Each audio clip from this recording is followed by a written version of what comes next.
What is up? This is your Las Vegas in a minute, and I'm here in LA's backyard, the world's playground, Las Vegas. But how did Las Vegas become one of the premier destinations of the world in one of the harshest climates on Earth? Well, it's a long story, and I'm going to give it to you in 3 parts, so let's get into it. To understand how unlikely it is that Vegas even exists is to understand the climate. It's in the Mojave Desert, one of the most unforgiving places on the planet, with temperatures reaching up to 130 degrees. Vegas really is an oasis in the desert.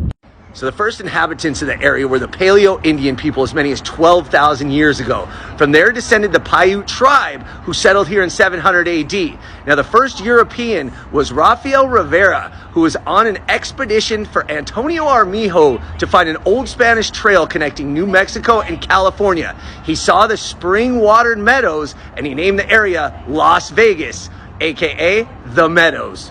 In 1855, a group of Mormon missionaries tried to settle the land, do some mining and some farming. They failed in both ventures, turned back to Utah. By 1866, Las Vegas was actually part of the Arizona territory, and it was basically abandoned except for a few cattle ranches here and there. By 1900, the population of Las Vegas was still only 30 people.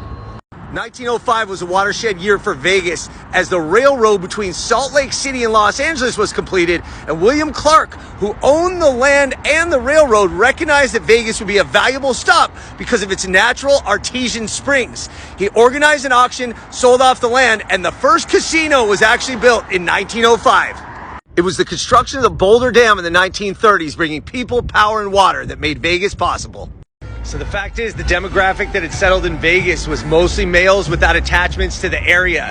That meant large-scale entertainment would be the flavor du jour, and the mafia and local business owners capitalized, opening not-so-subtle brothels and some casinos, even though that was still legal at the time.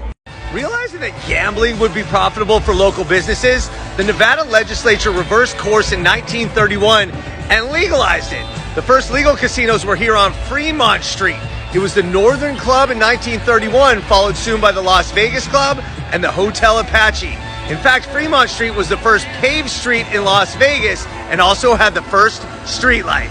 In 1941, Thomas Hull built the first hotel on what is now the Las Vegas Strip, the El Rancho Hotel, which was best known for its buffet.